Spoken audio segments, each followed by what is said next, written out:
Good morning guys. Ito po, meron po ulit tayong isang magugulay magsasaka po dito sa Nueva Ecija. Kamusta po ba ang buhay magsasaka? Sa ngayon, medyo lumbay. Natatalo po tayo. Dala ng mga pangailangan gaya ng pag-ani ng palay. Medyo mababa yung naging presyo. Opo. Hindi sumasapat yung gastos dun sa sa palay. Opo, ang inaani po ay kulang pang pambayad sa utang, puhunan. Opo.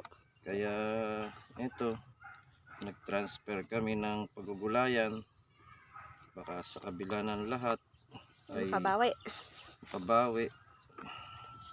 Dahil yung gulay ay isang paraan kung saan ay alternatibong pamamaraan pamalit doon sa palay. Opo. Upang maging tumuloy ang ating buhay. Para po meron ulit maging puhunan sa palay.